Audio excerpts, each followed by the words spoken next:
Hey everyone, it's Brian with GreyWolf Towers again. So today's video, and I apologize ahead of time if there's any loud noises, we are in our living room today and it is a Saturday, so there's lots of commotion going on outside. This is going to be a unboxing on the Asus Prime B560M-A AC. Now the AC stands for AC Internet, or the ability to use the 5 gigahertz networks, as well as the 2.4 gigahertz that is normally used by the BG and N series. This can also use the A. So you get a bit of a variety of internet. It'll basically use both forms that are commonly used. This is an Intel motherboard for the 10th and 11th gen.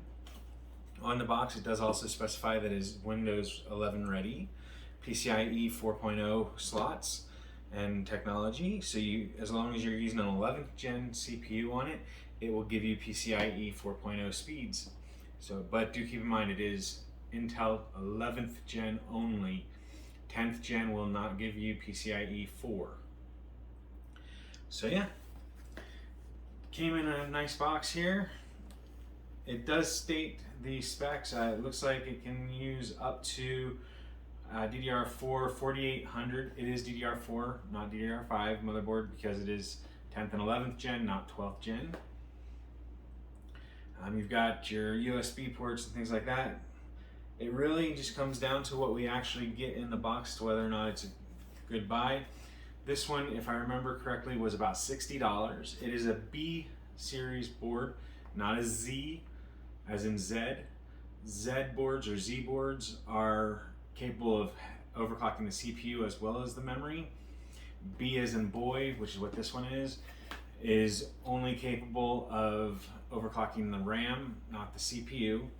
So if you're into overclocking, do not get this board. If you're not worried about overclocking your CPU, then this board may be the one for you.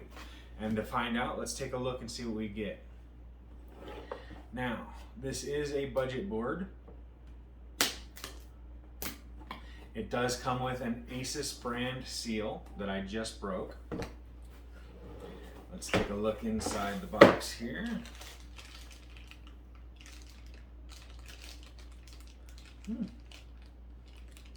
The Asus antenna is actually kind of cool looking. Weird shape and everything, but hey, you know, it is what it is. It looks cool.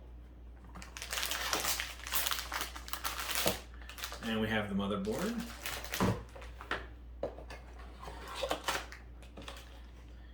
We have some M.2 standoffs and screws. We have the I/O shield. We have a manual, which actually on this specific motherboard is an important item, and I'll get into that in a minute as to why.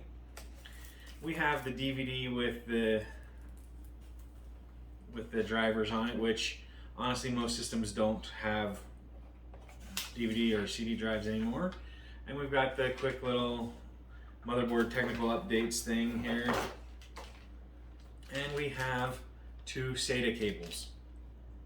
It's great that they still come with SATA cables for those that have SATA drives and want to use the SATA ports. There are, however, very few SATA ports, and we'll go over that when we view the motherboard.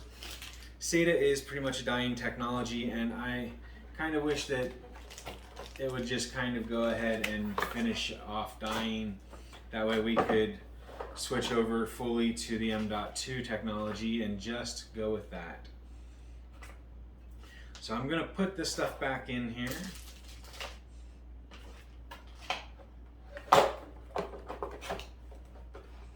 I'm going to put this up here.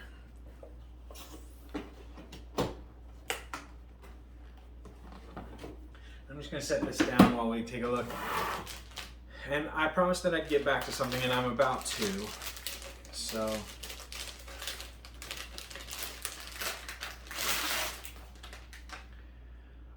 you have the CPU socket, the RAM DIMMs. You've got 2 SATA ports here, 2 SATA ports here.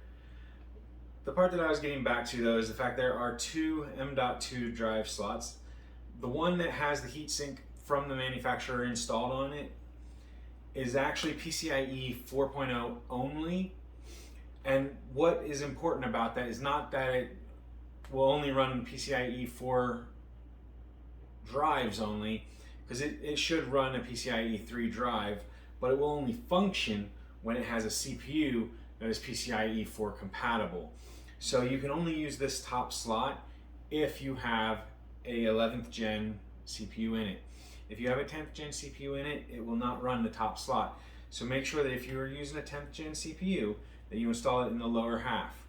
That is where I'm going to be installing mine when I set this board up. It already has plans, so this system will be built in a couple days when I have the CPU. But it is a 10th gen i3, and so it's going to have the M.2 drive used there, not here. The cool part though is that the heatsink is able to be transferred from here to here, so you can still get the benefits of the heatsink. You just won't be able to use this top slot until you have an 11th gen CPU in it.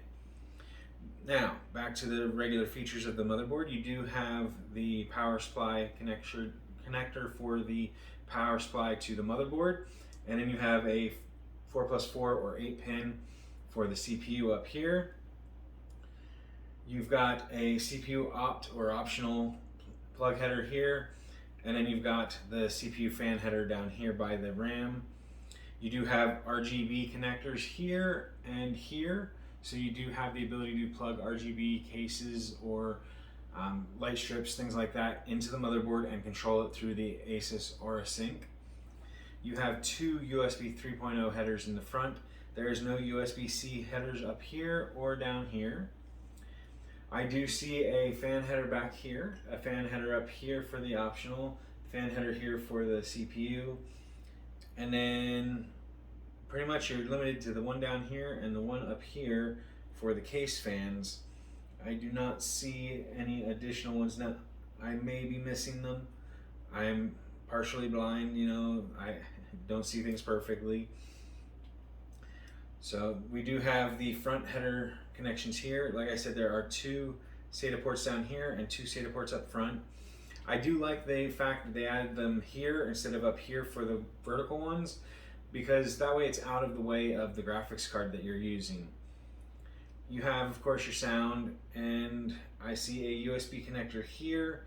I only see the one USB connector for the USB 2.0, which does mean that you will not be able to connect more than one group of front panel USB headers. So on the back you have a display port, two HDMI connections, you have an older PS2 for mouse or keyboard, and then you have two USB ports underneath that, two more USB ports underneath the Ethernet, which if I remember correctly is 1 gigabit connection. And then between the 2.0 connectors you have a 3.2 slot and a USB-C connector that is an actual USB-C connection. You've got your audio for the audio in, audio out, and the line in and out. And then you also have your wireless that's built into the system. Overall, I would not recommend using this type of motherboard to try and overclock a CPU, even if it was capable, but the BIOS on this should not allow you to overclock your CPU. It does, however, allow you to overclock your RAM, which is going to be good. That way you can run your profiles for XMP, and then if you want to test your hand at a little bit of RAM overclocking, you can try that out as well.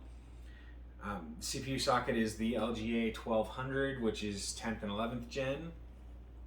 And on the bottom you just have traces and back plates and screws. There's nothing on it. In some cases you do have motherboards that have M.2 drive slots on the bottom that you can put on, and in fact I have one such board, but out of all of the boards that I've gone through, I think I've seen it on 2 or 3. It's not very common. On the top you do have heat sinks on things like the chipset and on top of the VRMs, but aside from that and the M.2 cooler, you don't really have anything that needs to be cooled. And that is our motherboard, which again is the Asus Prime B560M-A AC. So I do hope that this video helps you to decide if this is the motherboard for you. If it did, or if you found the video entertaining at least, make sure you hit the like button down below. If you haven't already, hit the subscribe button that should be in this general area here, and that way you can keep up to date on our new videos and our community section. And as always, if you have any questions for myself, the channel, or the product, make sure you leave those in the comment section down below or on Twitter @TowersGrey. So thank you for watching, everyone. Have a wonderful day. Bye for now.